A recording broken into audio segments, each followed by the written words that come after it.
हिंदुस्तान के तमाम देशवासियों को ऋषिकेश पाठक का नमस्कार। उम्मीद है आप सभी बेहतर होंगे, सुरक्षित होंगे। आज इम्यूनिटी के बारे में जानकारी आपको बहुत ही बेहतर तरीके से मिलने वाली है।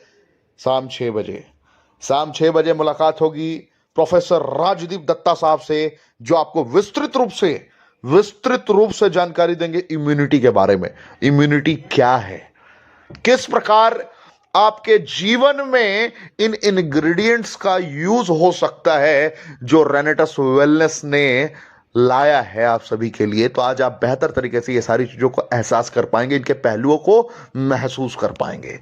तो आज शाम 6 बजे की इस ट्रेनिंग को अटेंड करना ना भूले, किसी भी परिस्थिति में, किसी भी सूरत में। बस इतना ही कहूंगा। जय हिंद। Good day रेनोवियंस। जैसे आपको मैंने प्रॉमिस किया था कि सेकंड पार्ट में एंटर द इम्यूनिटी का जो पार्ट है वो मैं खुलासा करने वाला हूं। इसके लिए मैं हाजिर हूं। पहले जो पार्ट में मैंने बोला था डेंड्रिटिक सेल, जो one of the main guard cell है, जो हमारे स्किन में पाया जाता है। स्किन में बेसिकली लैंगरहैंस सेल में ये प्रेजेंट रहते हैं। And the lining of the nose में भी पाया जाता है, नेजल कैविटी में, लंग्स में पाया जाता है, स्टोमक में पाया जाता है, इंटेस्टाइन में भी पाया जाता है। इंटेस्टाइन में भी मिलता है ये डेंड्रिटिक सेल। नाउ ये डेंड्रिटिक सेल एक ऐसा वे रचना करता है जो कि link between the innate immunity and the adaptive immunity. Now पहले मैं बोला था इननेट मतलब इन मतलब अंदर, और नेट मतलब बाय बर्थ। तो मतलब इननेट मतलब जो इम्यूनिटी आपका जन्म से हुआ है, और एडेप्टिव इम्यूनिटी क्या है, जो आप एडेप्ट कर रहे हो सिचुएशन के हिसाब से। जो इम्यूनिटी आपका बॉडी में एडेप्ट हो रहा है, that is called adaptive immune system, जो कि वेरियस पैथोजन अटैक से ही बनता है। इसमें डेंड्रिटिक सेल का जो भूमिका है वो बहुत ही लाजवाब है। That creates a very good phenomenon. ये जो इम्यूनिटी है, ये ऐसा एक भगवान का रचा हुआ डिजाइन है, नेचुरल डिफेंस है, जिसका तुलना हम आम आदमी से कभी नहीं हो सकता। हम आम आदमी सिर्फ इसका जो रचना है, सिर्फ उसके बारे में थोड़ा बहुत आपको नॉलेज दे सकते हैं। कैसे, मैं आपको थोड़े टाइम के अंदर ये समझा दूंगा। ये डेंड्रिटिक सेल जहां जहां पर हमारा वायरल एंट्री होता है, पैथोजेनिक एंट्री होता है, वहीं पे ही पाया जाता है। जैसे स्किन से, अभी स्किन के लिए अगर ये नहीं रहता तो क्या होता, हमारा स्किन बार बार डर्मिस और एपिडर्मिस लेयर जो स्किन का होता है, वो डर्मिस और epidermis layer has been infected by the foreign pathogen और फॉरेन माइक्रोबियल थ्रेट्स। अगर डेंड्रिटिक सेल वहां पर नहीं रहता तो initial defence for the dangerous जो पैथोजेनिक बैक्टीरिया है या माइक्रोब्स है, इसको कंटामिनेट नहीं कर सकता था। देखिए, ये जो डेंड्रिटिक सेल ईश्वर ने हमारा ऐसा ऐसा पार्ट में दिया जहां पर वायरल एंट्री होता है। ऐसा मानना नहीं है कि डेंड्रिटिक सेल नहीं होता तो हम जो कोई डेंजरस माइक्रोब्स है उसको आराम से कंटामिनेट कर पाते, क्योंकि इसका पहले भी मैंने बोला था फैगोसाइट्स आराम से बहुत सारा बैक्टीरिया और वायरस को कॉन्टेमिनेट करता है, लेकिन फैगोसाइट्स में जो जो पार्ट्स है उसमें डेंड्रिटिक सेल एक ऐसा पार्ट है जो कि डेंजरस एलिमेंट्स को भी कंटामिनेट करने में माहिर है। एक पुराना बात बोलता हूं, 26 नवंबर 2008 आप लोगों को शायद मालूम है कि ताज होटल में पाकिस्तान टेररिस्ट अजमल कसब ने कैसे मौत का तांडव रचाया था। अभी ये अजमल कसब वैसे ही एक पैथोजेनिक कंपाउंड की तरह मान लीजिए, आज के डेट में जो कोरोना वायरस को हम देखते हैं वैसे ही आप अजमल कसब को मान लीजिए। और उस वक्त जो ताज के अंदर या बाहर जो पुलिस थे इर्द गिर्द में, उसको मान लीजिए फैगोसाइट में अंदर ऐसा कोई लिम्फोसाइट है या दूसरा कोई कणिका है, जो सेल है जो डेंड्रिटिक सेल से अलग है। तो क्या हुआ परिणाम? ये जो पुलिस था इर्द गिर्द के ताज के सामने, ये लोग सब मौत के गोद में सो गए। वो इतना धुआंधार फायरिंग कर रहा था, उसके साथ लड़ नहीं पाए। तब स्पेशल टक्स कमांडो को बुलाना पड़ा जो कि इस चीज में माहिर है, how to contaminate the terrorist attack.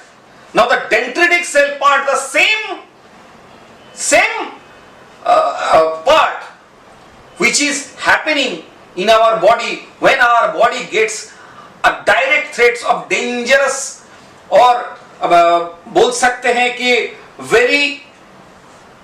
very calculative and very crucial microbes.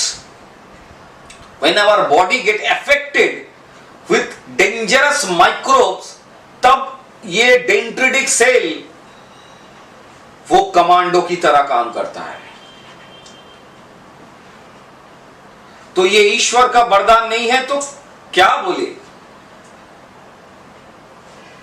जहां जहां पर हमारा वायरल एंट्री हो सकता है, नोज से, नासोफेरेंजियल कॉर्टेक्स से, म्यूकस से, लंग्स से, स्टोमक से, इंटेस्टाइन से, मान लीजिए अगर डेंड्रिटिक सेल नहीं होता वहां पर तो क्या होता?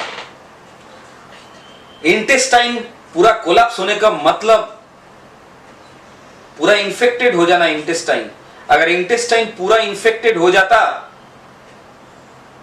उसमें स्पेशल टास्क फोर्स अगर ना जा पाते to contaminate that kinds of dangerous pathogens, what is happening? The renal process has been shut down. Entire the renal process has been shut down.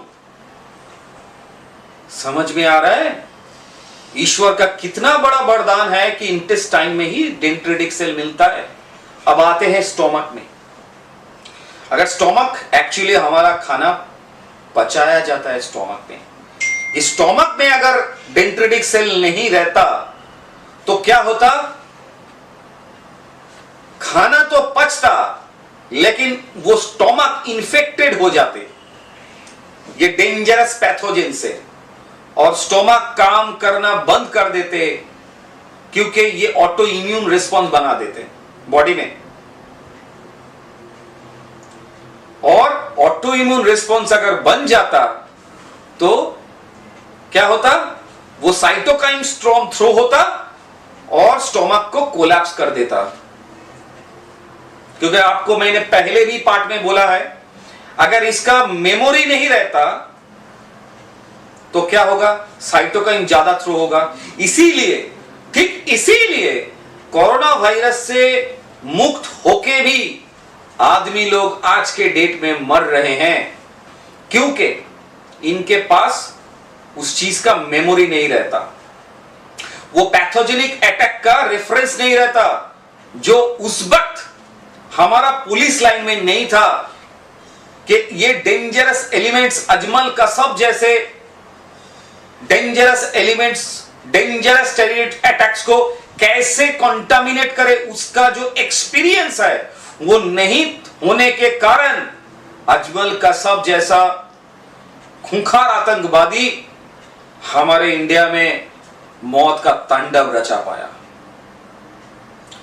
तो मतलब डेंट्रिडिक्स का सेल का अगर काम हम देखें तब जाके आपको पता चलेगा कि ये डेंट्रिडिक्स सेल सचमुच ही डेंजरस पैथोजेंस के लिए हमारा बॉडी में ईश्वर का दूसरा नाम या वरदान है।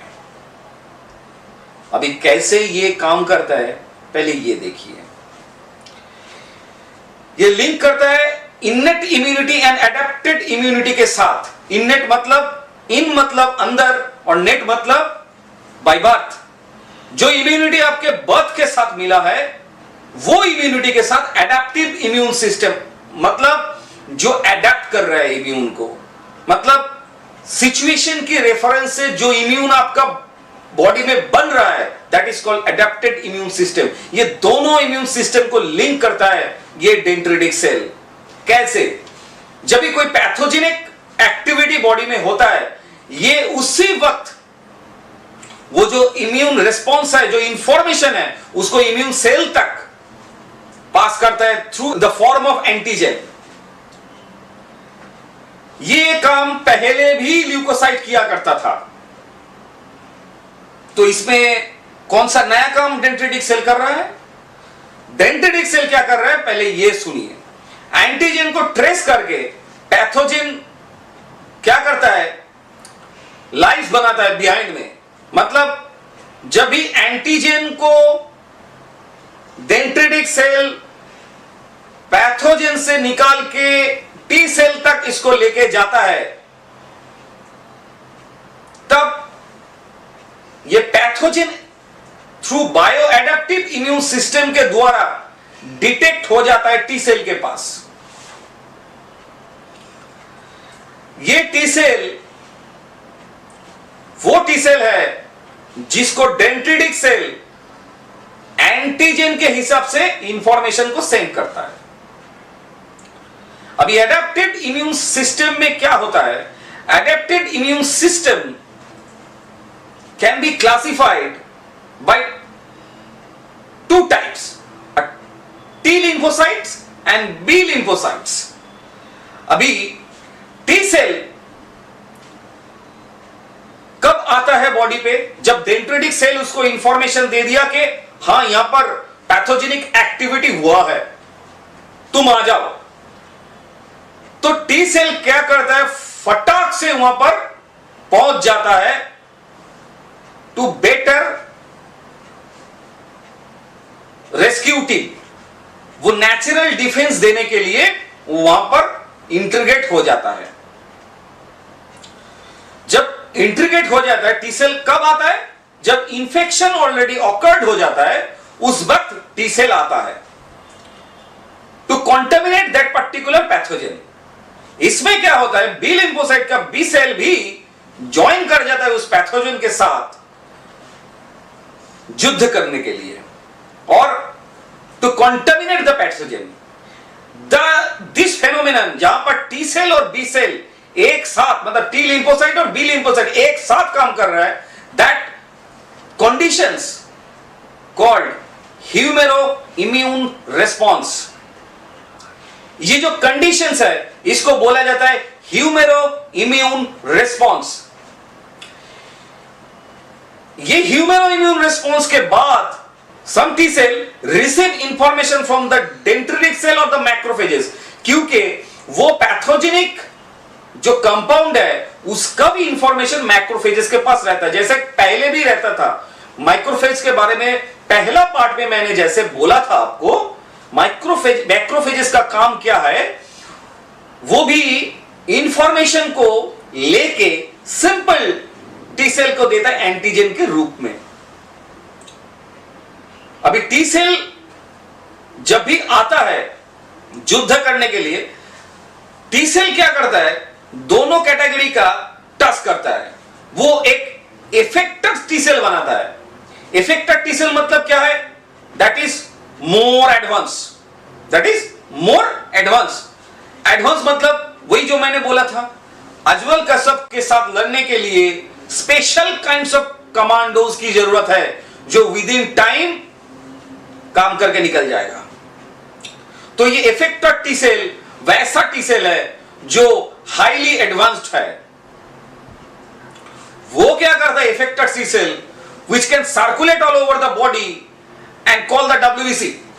WBC मतलब WBC में जितना फैगोसाइट है सबको बुला लेता है। वो खुद तो लड़ता है ये, मतलब अजमल कसब के साथ जब लड़ रहा था तब नॉर्मल पुलिस भी था, कमांडो भी था, मतलब पूरा झुंड होके उसके साथ लड़ता है to contaminate all the pathogens.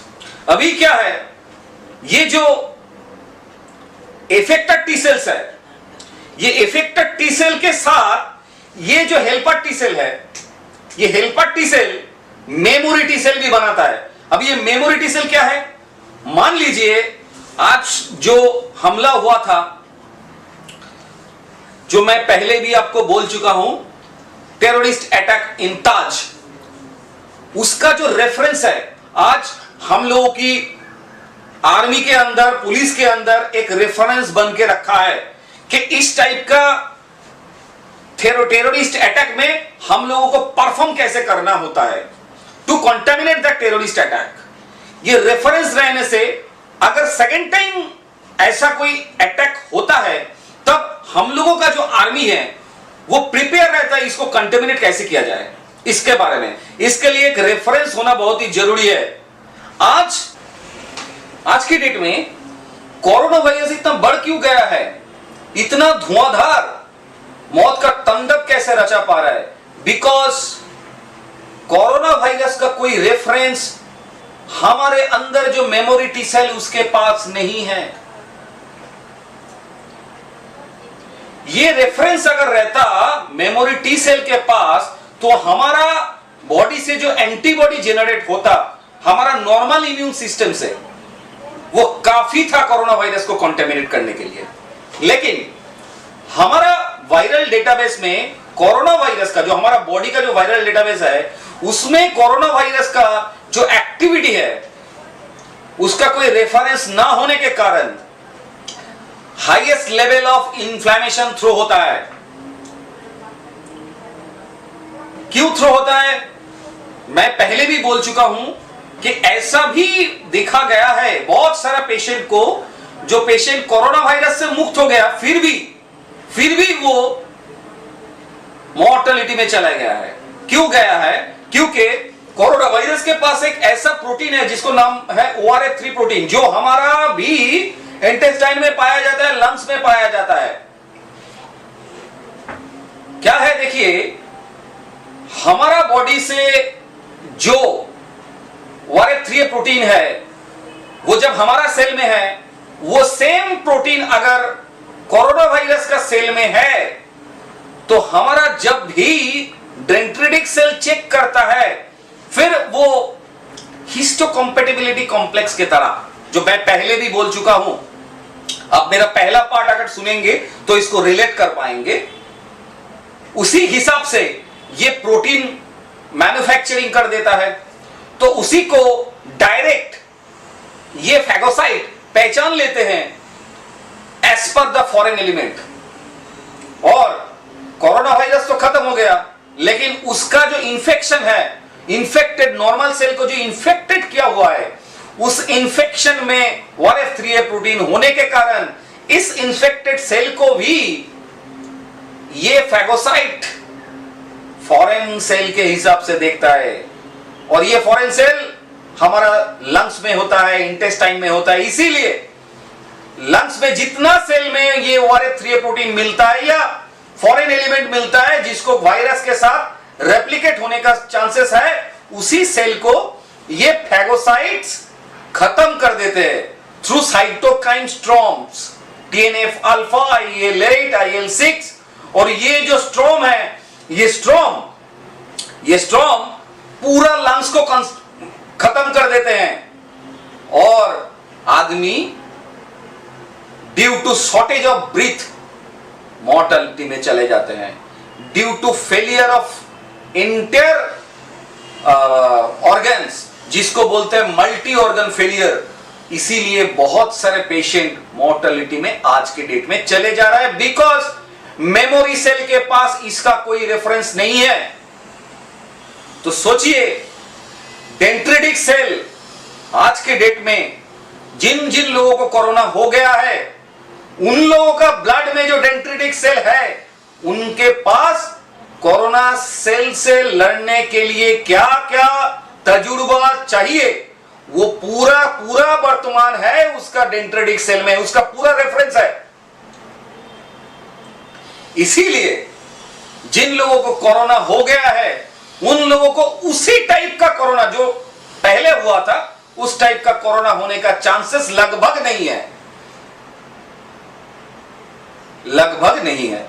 ये डेंड्रिटिक सेल का आशीर्वाद है तो, नहीं तो क्या है। आज के डेट में अगर डेंड्रिटिक सेल ये काम अगर नहीं करता, तो बहुत सारे ऐसा आदमी हमको मिलता और इतना मौत का तांडव रचता जो कल्पना में भी नहीं आ सकता।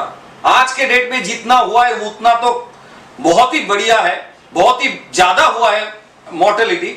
लेकिन अगर डेंड्रिटिक सेल अपना काम ठीक से नहीं कर पाते या डेंड्रिटिक सेल अपना बॉडी में नहीं रहते, तो कितना मौत का तांडव और भी हो सकता था, आप ही सोच लीजिए। तो ऐसे effector T cells, memory T cells हमारा बॉडी में काम करता है, which can hold the antigen for the future reference. Sometimes some cell of the body recognize that is heavily infected.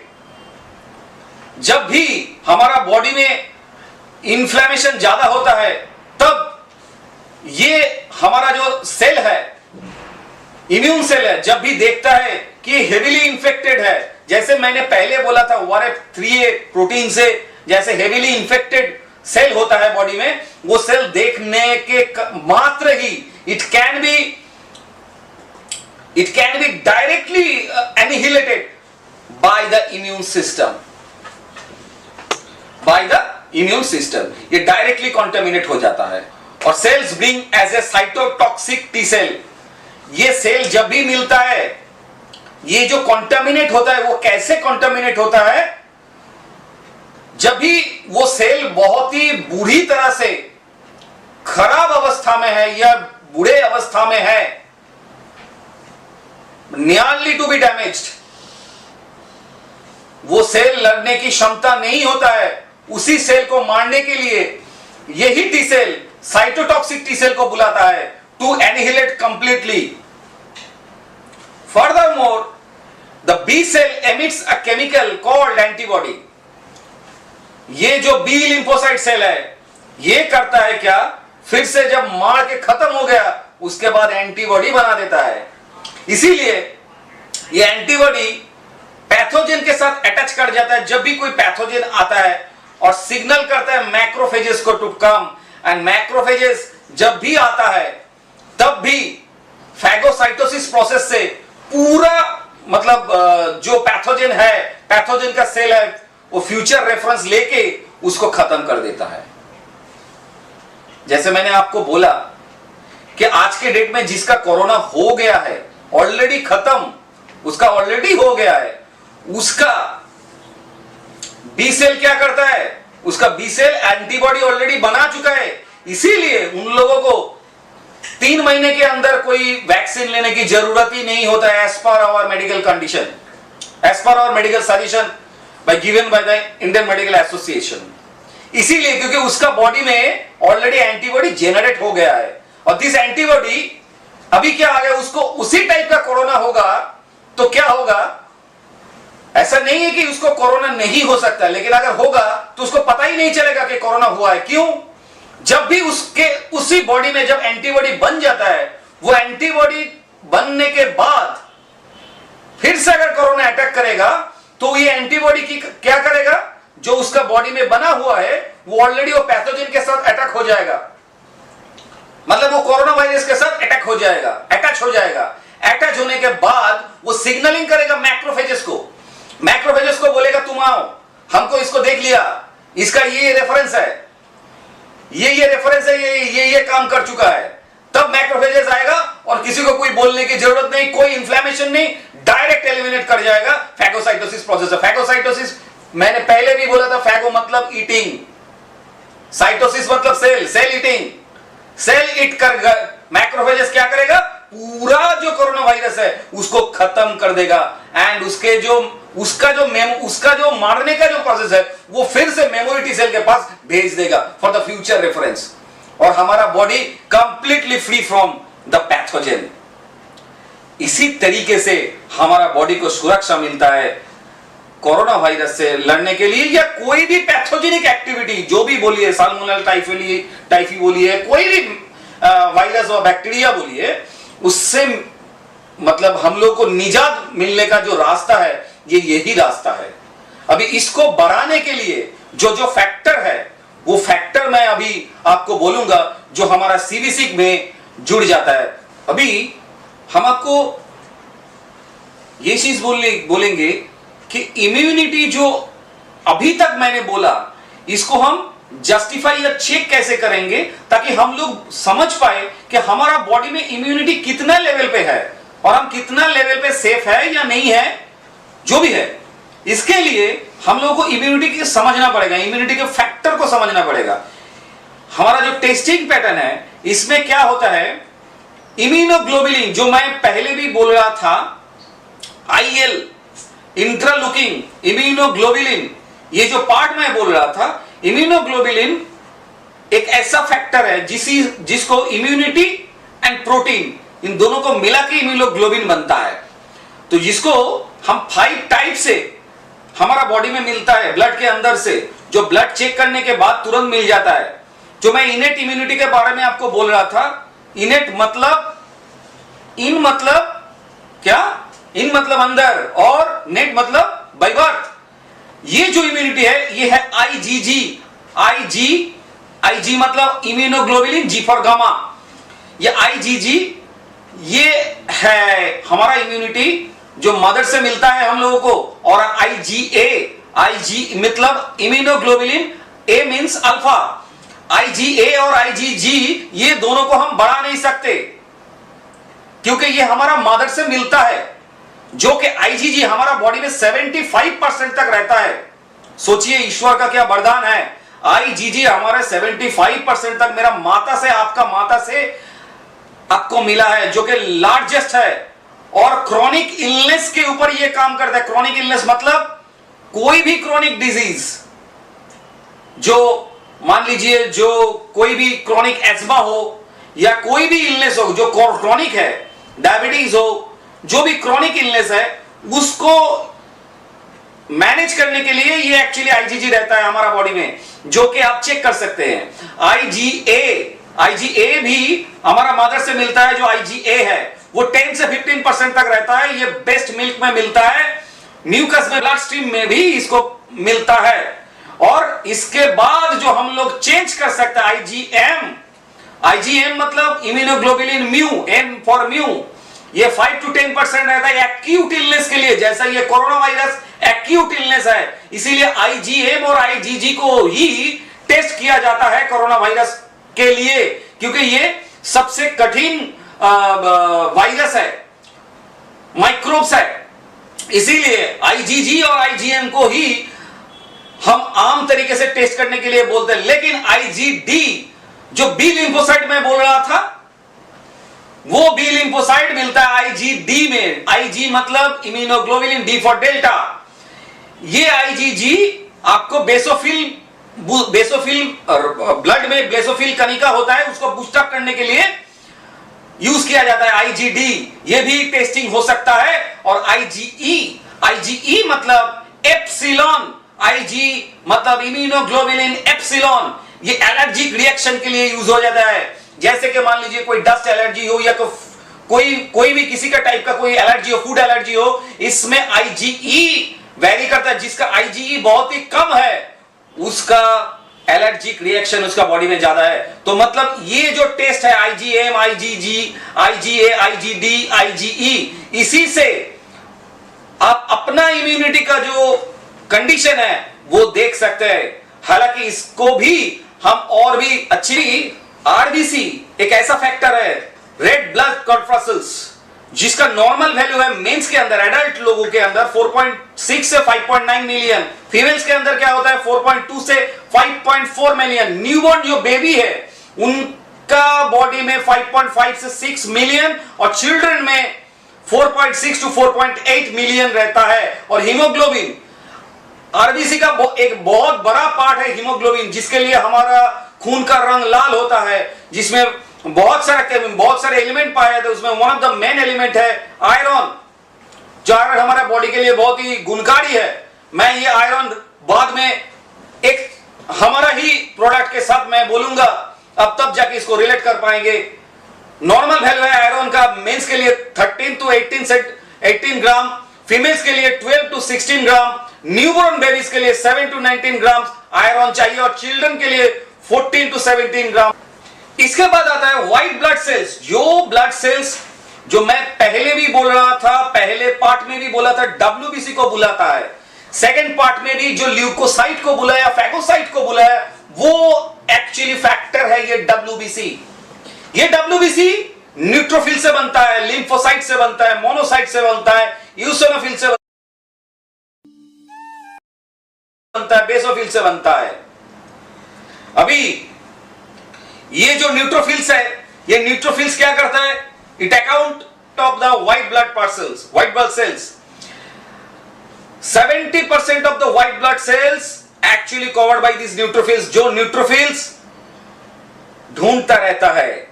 Guard army है जो खुद फैगोसाइट के हिसाब से पैथोजेन को अटैक करता है और मर जाता है। कोई भी रिस्पॉन्ड होता है, बैक्टीरियल इंफेक्शन अगर एबनॉर्मल इंक्रीज होता है तब एबनॉर्मल न्यूट्रोफिल भी बढ़ता है, इसको भी न्यूट्रोफिलिया बोला जाता है। एबनॉर्मल इंफेक्शन में न्यूट्रोफिल भी एबनॉर्मली बनते हैं और न्यूट्रोफिलिया, तब जाके ये कंडीशन को न्यूट्रोफिलिया बोला जाता है। और अगर एबनॉर्मल लो काउंट हो जाता है, न्यूट्रोफिलिया अगर हो जाता है किसी को बैक्टीरियल इन्फ्लेमेशन में, तब डेफिनेटली उसको हार्ट अटैक या मान लीजिए कोई भी अटैक हुआ, वायरल अटैक हुआ, उसके बाद ही वो न्यूट्रोफिलिया डिजीज हो सकता है। और ये तो बढ़ जाने के कारण और लो हो जाने के कारण न्यूट्रोपेनिया होता है, मतलब abnormal low count of WBC, इसको न्यूट्रोपेनिया बोलते हैं। क्यों? ये neutropenia after chemotherapy, increase peripheral distractions with viral infections and autoimmune disorder. जब ये ऑटोइम्यून डिसऑर्डर होता है, जब मैं बोला था तब न्यूट्रोफिल का काउंट कम हो जाता है। क्यों? न्यूट्रोफिल का काउंट वो ज्यादा से ज्यादा लड़ता है और खुद मर जाता है। इसीलिए उस वक्त जो प्रॉब्लम होता है वो है न्यूट्रोपेनिया। कभी भी वायरल अटैक में न्यूट्रोपेनिया होने का चांसेस मत दीजिए। इसमें ही हमारा रेनेटस नोवा काम करता है। रेनेटस नोवा कंटिन्यूअस न्यूट्रोफिल को बूस्ट अप करता रहता है to boost up the immune system. तो न्यूट्रोपेनिया होने का चांस कभी नहीं देता रेनेटस नोवा आपको। तो आपका स्टोमक में, आपका इंटेस्टाइन में वो अच्छी तरह से रेनल सिस्टम को क्लियर कर देता है और जो पैथोजेनिक कंपाउंड है वो बाहर जब निकल जाता है, न्यूट्रोपेनिया बनने ही नहीं देता रेनेटस नोवा। तो रेनेटस नोवा एक्चुअली न्यूट्रोपेनिया के ऊपर भी काम करता है, तो आपको बेटर इम्यून देने के लिए। और ये आपको चेक कर सकता है क्यों, कैसे? न्यूट्रोफिल्स रेनेटस नोवा लेने से पहले एक सीबीसी कीजिए, न्यूट्रोफिल्स का कंडीशंस देख लीजिए। रेनेटस नोवा 15 या 1 महीना खाने के बाद न्यूट्रोफिल्स चेक कीजिए, आपको पता चल जाएगा खुद ब खुद न्यूट्रोपेनिया आपको हुआ है कि नहीं। क्योंकि नॉर्मल से अगर नीचे जाएगा तभी न्यूट्रोपेनिया कहा जाता है, नॉर्मल से अगर ऊपर जाएगा तो न्यूट्रोफिलिया बोला जाता है।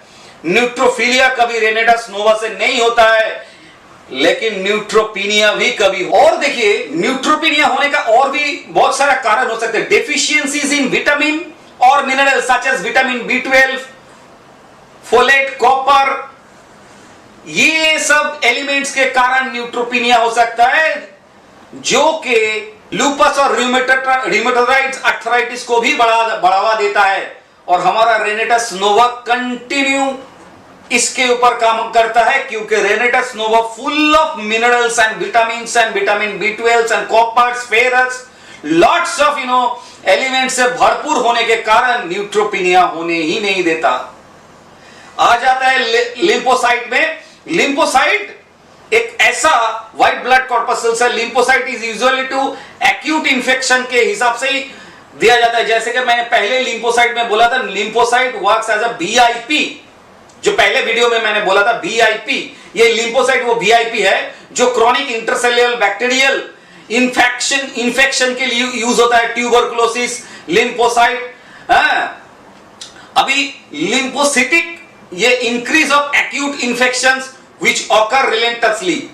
लिम्फोसाइट को भी मेंटेन करता है हमारा रेनेटस नोवा। मोनोसाइट को भी मैनेज करता है क्रॉनिक जो कि आपका monocytes will be increase in Chronicle inflammation condition such and tuberculosis, and the increase of monocyte is called monocytosis. Monocytosis होने नहीं देता है। तो मोनोसाइटोसिस एक अलग सा बीमारी है जिसको होने नहीं देता है रेनेटस नोवा। इसके बाद आता है eosinophils. Eosinophils in our blood which is mainly parasite infection.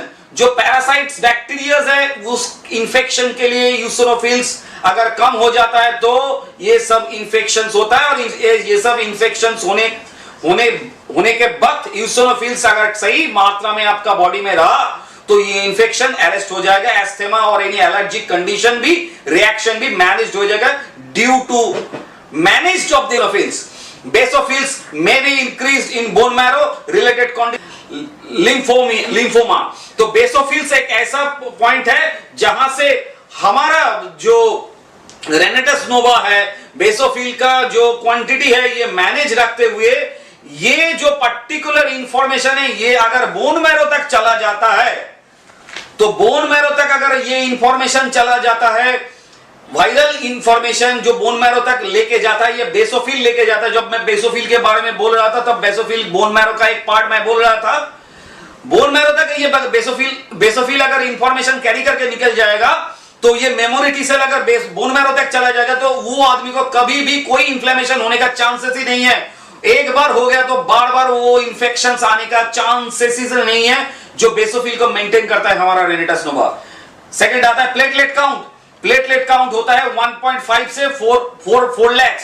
Blood कभी भी थिक नहीं होने दे, नॉर्मल फ्लो मैनेज करके रखता है क्योंकि इसका हीमोग्लोबिन मैनेज करके रखता है। और WBC को 500 नैनोमीटर में ही रखता है, 560,000 मिलीमीटर क्यूब में ही रखता है। और प्लेटलेट काउंट जो है उसको कभी भी रेनेटस नोवा गिरने नहीं देता है। 50,000 से 9,99,000 के अंदर ही इसको मैनेज करता है हमारा रेनेटस नोवा। ये हमारे पास एक आंकड़ा आ चुका है।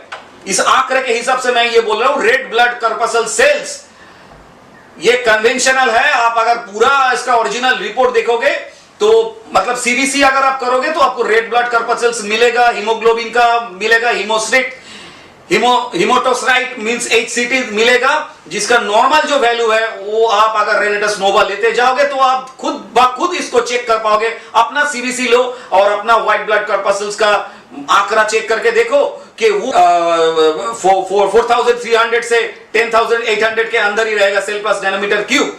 और WBC डिफरेंशियल्स न्यूट्रोफिल्स 0 to 0.5% में मेल के अंदर रहेगा और फीमेल के अंदर आपको मिलेगा 0.03 to 0.08% आपको न्यूट्रोफिल्स मिलेगा। और न्यूट्रोफिल्स आपका मिलेगा 54 to 65%, मेल के अंदर 0.5 to 0.65 है। लिम्फोसाइट मिलेगा 25 to 40%, मोनोसाइट मिलेगा 2 to 8%, यूसिनोफिल्स मिलेगा 1 to 4% एंड बेसोफिल्स मिलेगा 0 to 1%। और प्लेटलेट काउंट आप हर वक्त देखिएगा 1,50,000 से 4,50,000 के अंदर ही मिलेगा। प्लेटलेट काउंट कभी भी गिरने नहीं देगा। प्लेटलेट काउंट अगर नहीं गिरता है तो आपको ल्यूकोमीनिया होने का चांस नहीं है, मतलब ब्लड कैंसर होने का चांस नहीं है, because of this xanthones and Renatus Nova. क्योंकि रेनेटस नोवा एक हम लोगों का एक ऐसा प्रोडक्ट है। द थिंग इज मैंगोस्टीन, हमारा जो प्रोडक्ट है रेनेटस नोवा, ये मैंगोस्टीन से रिच्ड है।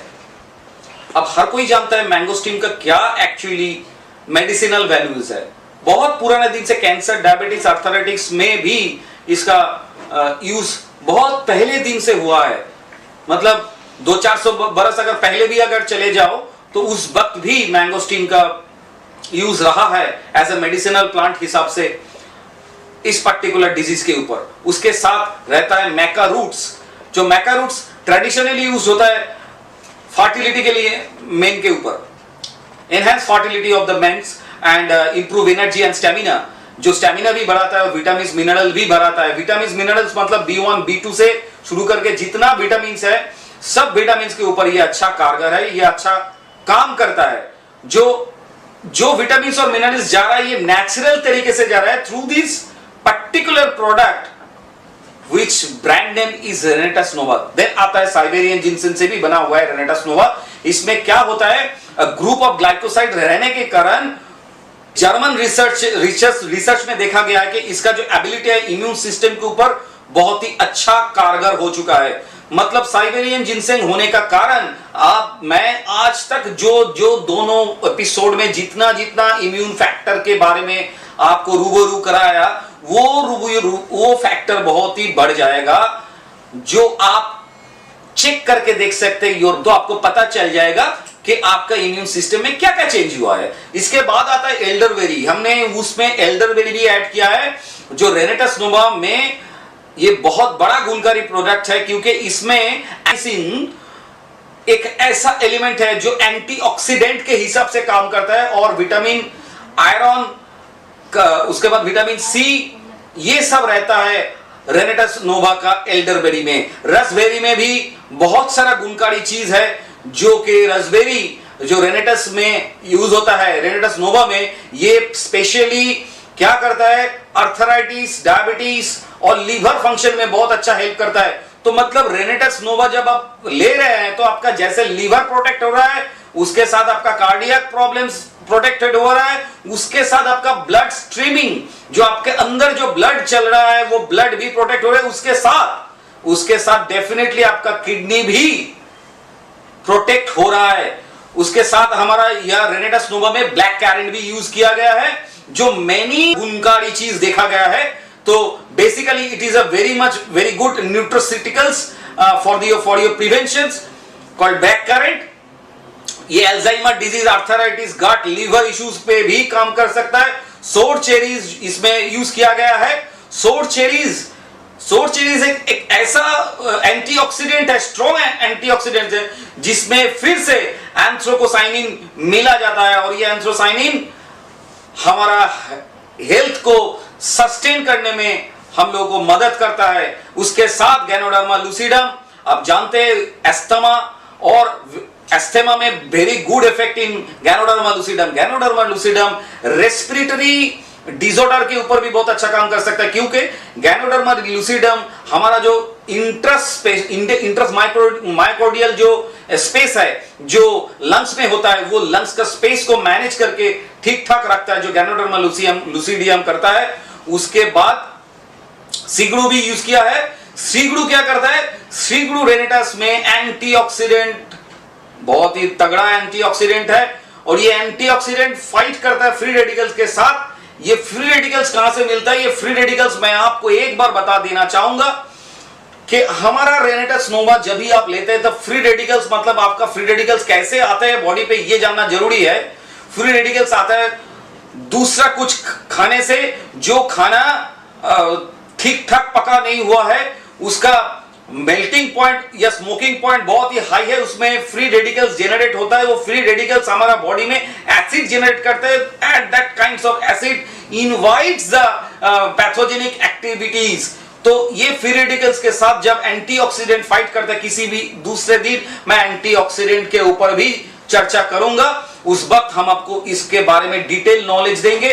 और ये सबसे जो बड़ा बात है, ये आईसाइट के ऊपर बहुत अच्छा काम कर सकता है। सिगड़ू डाइजेशन और टॉक्सिन फिल्टरेशन के ऊपर बहुत अच्छा काम कर सकता है, और ये मेडिसिनल केमिकल्स है। So Renatus Nova all about all maintain and manage your immunity such like that कि गट सेल, जो गट सेल ईश्वर ने आपके अंदर दिया है, उसी सेल को मैनेज और मेंटेन करने के लिए हमने हमारे तरफ से एक ऐसा प्रोडक्ट को खड़ा करने की कोशिश किया जिसका नाम है रेनेटस नोवा, with having lots of elements which can directly boost the immune system, which can definitely get a very greater prevention in your immune system. उसके बाद हम जैसे पहले भी आपको बोला था वायरल एंट्री लेता है, स्किन से भी लेता है, माउथ से भी लेता है, और माउथ के लिए हमने बनाया एलोस्टीम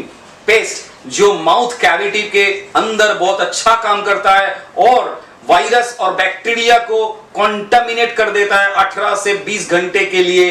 तो वायरस और बैक्टीरिया अगर कंटामिनेट हो जाता है माउथ कैविटी से तो वो अंदर जा ही नहीं पाएगा। जब जा ही नहीं पाएगा तो जो माउथ कैविटी है जहां से ज्यादा वायरल लोड हमारा बॉडी में जाता है, वो अगर कंटामिनेट हो गया तो बाकी काम तो खत्म। उसके बाद स्किन के लिए लेके आया हम लोग जो रेनेटस का जो साबुन है, वो साबुन अगर आप अपना त्वचा में लगाओगे तो वो हायर DFM परसेंटेज है 76%, मतलब हायर लेवल ऑफ मॉइस्चर आपको मिलेगा। तो जैसे ही स्किन आपका रिजुनेट होगा, स्किन रिजुनेट होने का दूसरा भी कारण है उसका एपिडर्मल लेयर में कोई चेंजेस नहीं आएगा। एपिडर्मल लेयर, एंडोडर्मिस, हर जगह पर आपको वायरल एंट्री कंटामिनेट करने के लिए हमारा ये जो साबुन है रेनेटस का, ये बहुत ही कारगर है, जो कि फुल ऑफ एल्कलाइन है, जिसका पीएच बैलेंस बहुत ज्यादा है। और ये पीएच बैलेंस होने के कारण any type of bacteria, protozoa से आपको मुक्त करता है शरीर को। तो all over we are the Renovians are invented this kinds of product for the serving of the humanity. आपको भी बहुत बधाई हो इस प्रोडक्ट को अपने जीवन में लाने के लिए, और इसको और भी अपनाइए अपना जीवन में और दूसरों को भी अपनाने का मौका दीजिए या रास्ता दे दीजिए, ताकि उन लोग भी ये प्रोडक्ट को अपना ही जीवन का एक अंग बना ले। और द प्रोडक्ट इस क्वालिटी में सर्वोत्तम है, क्वालिटी में बहुत ही गुणकारी है। इसके बारे में जो डिटेल टेक्निकल प्रेजेंटेशन है वो मैं दे चुका हूं। अगला दिन में भी इसका जो लैब रिजल्ट है वो भी मैं आपके सामने रखूंगा, आपके साथ रूबरू करवाऊंगा, कि आप जान पाएंगे कि पर बैच से क्या क्या एक्चुअल एलिमेंट थर्ड पार्टी से हम लोग उसको लेके आएंगे से रिपोर्ट लेके, ताकि वो रिपोर्ट्स आपको क्या सारा जग को मानना पड़ेगा, वो रिपोर्ट्स वो खुद एक प्रमाण है हमारा गुणवत्ता का। जो चीज आपके जीवन में हर वक्त एक हेल्दी लाइफ लीड करने के लिए, एक अच्छा जीवन लेने के लिए, एक बैक्टीरिया फ्री लाइफ लीड करने के लिए, वायरल नॉन वायरल एटमॉस्फेयर बनाने के लिए बहुत ही कारगर है। आप लोगों को बहुत बड़े बधाई हो। इन सब प्रोडक्ट को लेके आप अपना जीवन शुरू कीजिए और दूसरों को भी आप रिक्वेस्ट कीजिए इस प्रोडक्ट को यूज करने के लिए। आज के दिन के लिए बहुत बहुत धन्यवाद।